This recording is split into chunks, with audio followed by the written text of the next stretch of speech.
हाय, मैं हूँ रोहन और मैं तुम लोगों को बताना चाहता हूँ कि द एनिमेशन फीवर अब आ चुका है तफरी गेमिंग पर और स्पीड ड्रैगन गेमिंग पर।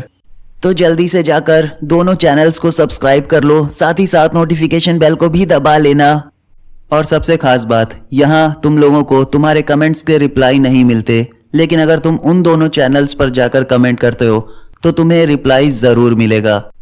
दोस्तों, लिंक डिस्क्रिप्शन में दिया हुआ है, साथ ही साथ एक कमेंट भी पिन कर दिया गया है। तो अब हम चलते हैं, बाय।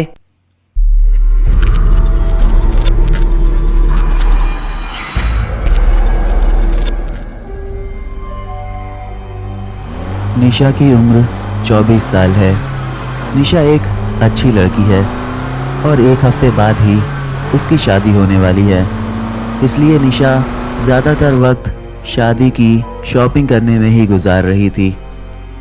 जिस लड़के से निशा की शादी होने वाली थी, निशा उस लड़के को काफ़ी अच्छे से जानती थी। दोनों एक ही स्कूल से पढ़कर निकले थे। निशा को बहू बनकर एक नए घर में जाना था, इस बात की चिंता निशा को रहती थी। वक्त गुजरते पता नहीं चलता। वो दिन भी आ गया जब निशा की शादी थी। सारी रस्में और बाकी की सारी चीज़ें काफ़ी अच्छे से बीत गई। जब निशा अपने कमरे में गई तो उसे कमरे में एक जगह पर एक छोटा सा प्यारा सा टेडी बियर दिखाई दिया। निशा ने उस टेडी बियर को उठाया और अपने पास रख लिया। 2 दिन बीत गए और सब कुछ काफ़ी अच्छा था। निशा उस नए घर में काफ़ी खुश थी। वहाँ एक रस्म रखी गई थी जिसमें नई दुल्हन को कुछ खाना बनाना था। निशा से कहा गया कि तुम्हें जलेबी बनाना है। निशा थोड़ा परेशान हो गई थी क्योंकि उसे जलेबियां बनाना नहीं आता था। निशा जब किचन में गई तो उसे सामने ही वो टेडी बियर दिखाई दिया जो निशा को उस रात मिला था। निशा ने सोचा कि इसे तो मैंने अपनी अलमारी में रख दिया था, कि यहाँ कैसे आया। लेकिन निशा ने इस बात को नज़रअंदाज कर दिया। निशा उस टेडी बियर को हाथ में उठाकर कह रही थी, अरे यार, मुझे तो जलेबियां बनाना नहीं आता। तुम्हारे अंदर अगर कोई जादू होता तो अपने आप जलेबियां बन जाती और मैं सबको खिला देती। निशा ने जब पलटकर बर्तनों की तरफ देखा तो वहाँ ढेर सारी जलेबियां रखी थी। ये देखकर निशा बहुत खुश हो गई थी। उसे लगा कि अरे वाह, लगता है ये टेडी बियर कोई जादुई टेडी बियर है। उस दिन निशा ने जलेबियां घर वालों को खिला दी। उसके बाद निशा ने उस टेडी बियर को अपनी अलमारी में संभाल कर रख दिया। जब कभी निशा को वक्त मिलता था, वो उस टेडी बियर को अपनी अलमारी से निकालती थी, उससे बातें करती थी और फिर उसे वापस रख देती थी। इस तरह कुछ दिन गुजर गए। एक दिन निशा के हस्बैंड को किसी काम से शहर के बाहर जाना था। उसे तकरीबन 2 या 3 दिन लग जाते। इसलिए उसने कहा, तुम आराम से घर पर रहना, किसी चीज़ की ज़रूरत होगी तो मुझे फ़ोन कर लेना, क्योंकि हो सकता है बाकी के घर वाले भी यहाँ ना रहें। तुम्हें 1 या 2 दिन अकेले रहना पड़ सकता है। निशा ने कहा, कोई बात नहीं है, मैं आराम से रह लूँगी, आप जाइए। उस दिन निशा का हस्बैंड वहाँ से चला गया। निशा दिन के वक्त आराम से उस टेडी बियर को निकालकर उससे बातें कर रही थी। जब उसका कुछ खाने का दिल किया तो उसने टेडी बियर से कहा और खाना उसके सामने आ गया। निशा को ये सब कुछ बहुत अच्छा लग रहा था। निशा ज़्यादातर वक्त उस टेडी बियर को अपने पास रखा करती थी। रात के वक्त जब निशा सोने गई तो उसने उस टेडी बियर को अपने पास रख लिया था। अचानक उसे घर में कुछ अजीब सी आवाज़ें सुनाई दी, जैसे कोई सामान गिर रहा हो या कोई चीज़ों को इधर उधर कर रहा हो। निशा ने उस टेडी बियर को अपने हाथ में लिया और उठकर दूसरे कमरों की तरफ चली गई। जब वो एक कमरे में पहुंची तो वो दरवाजे पर खड़ी हो गई। उसने देखा कि अंदर 2 आदमी थे, वो चीज़ों को इधर उधर कर रहे थे।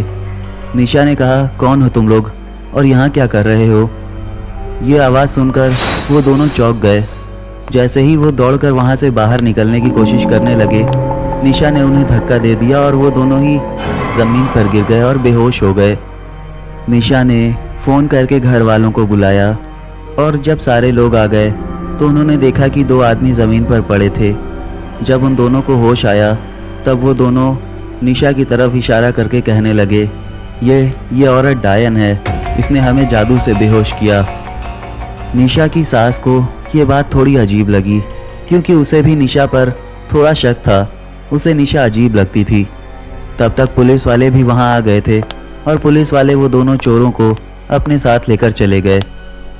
निशा की सास निशा के पास गई और उसने कहा, बेटा, तुमने इन दोनों के साथ क्या किया था? तुमने ऐसा क्या कर दिया कि ये दोनों इतनी देर तक बेहोश हो गए? उसने कहा, मम्मी जी, मैंने कुछ नहीं किया था। मैं दरवाजे के पास खड़ी थी और शायद उन्हें धक्का लग गया या फिर वो अपने आप ही बेहोश हो गए। मुझे ठीक से नहीं पता, मैं नहीं जानती उन्हें क्या हुआ था। निशा की सास को निशा की ये बातें अजीब लग रही थी। उस दिन से ही निशा की सास ने निशा पर नज़र रखना शुरू कर दिया।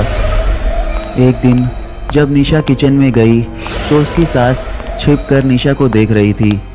निशा अपने साथ वो टेडी बियर भी लेकर गई थी।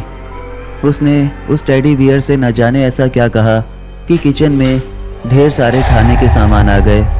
ये देखकर निशा की सास बहुत घबरा गई थी। उसे लगा कि निशा कोई डायन है। उसने ये कैसे किया? निशा की सास ने फौरन एक तांत्रिक को घर बुलवाया। उसने उस तांत्रिक को बताया कि मेरी बहू पर कोई बुरा साया है या फिर मेरी बहू कोई डायन है, आप जल्द से जल्द कुछ कीजिए। उस तांत्रिक ने निशा को बुलवाया। निशा उस तांत्रिक के पास गई। उसने कहा, बताइए क्या बात है? अचानक उस तांत्रिक ने कुछ मंत्र पढ़े और निशा अपने आप बेहोश हो गई। उस तांत्रिक ने कहा कि इस पर किसी जिन का बुरा साया है। कुछ देर तक वो तांत्रिक मंत्र पढ़ने लगा। तभी अचानक निशा हवा में उड़ने लगी और कहने लगी, मैं यहाँ से नहीं जाऊँगा, तुम मेरा कुछ नहीं बिगाड़ पाओगे। उस तांत्रिक ने कहा, देखो ये लड़की मासूम है, इसने तुम्हारा क्या किया है जो तुम इस पर हावी हो गए हो? इसे छोड़ दो। उसने कहा, नहीं, मैं इसे नहीं छोड़ूंगा, मुझे ये लड़की पसंद है, मैं यहाँ से कहीं जाने वाला नहीं। फिर अचानक निशा बेहोश हो गई और ज़मीन पर गिर गई। उस तांत्रिक को लगा कि शायद मेरे मंत्र काम कर गए, अब इस लड़की पर उस जिन का साया नहीं आएगा। लेकिन ऐसा नहीं हुआ। घर में रात के वक्त अजीब अजीब सी चीज़ें होती थी। किसी के चीखने की आवाज़ सुनाई देती थी तो कभी किसी के रोने की आवाज़। ये सारी आवाज़ें निशा की सास को भी सुनाई देती थी।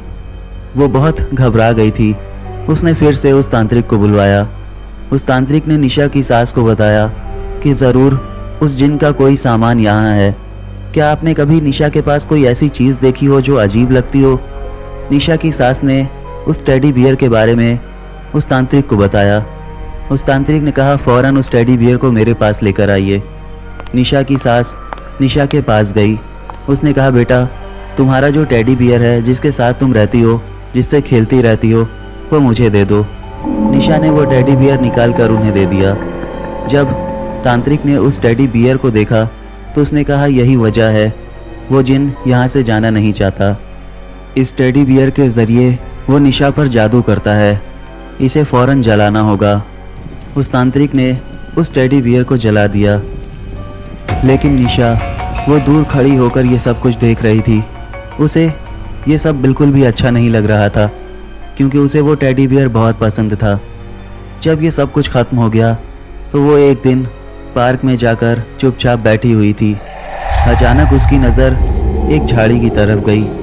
जब वो उस झाड़ी के नज़दीक गई तो उसे वही टेडी बियर फिर से दिखाई दिया। ये देखकर निशा के चेहरे पर मुस्कुराहट आ गई। उसने उस टेडी बियर को छिपाया और चुपचाप अपने घर में ले जाकर उस अलमारी में रख दिया।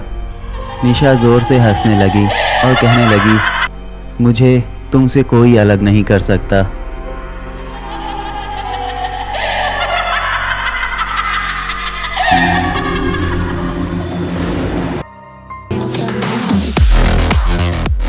हाय एवरीवन, उम्मीद है कि वीडियो पसंद आया होगा और अगर पसंद आया है तो प्लीज़ वीडियो को लाइक करो और शेयर करो और अगर आप नए हो तो सब्सक्राइब कर लेना, साथ ही साथ नोटिफिकेशन बेल को भी दबा लेना, जिससे कि मेरा वीडियो आते ही तुम्हें फ़ौरन पता चल जाए। इसके अलावा तुम सब मुझे फॉलो कर सकते हो मेरे इंस्टाग्राम अकाउंट पर, सारे लिंक डिस्क्रिप्शन में दिए हुए हैं। तो अब मुलाकात होगी अगली कहानी में, तब तक के लिए बाय।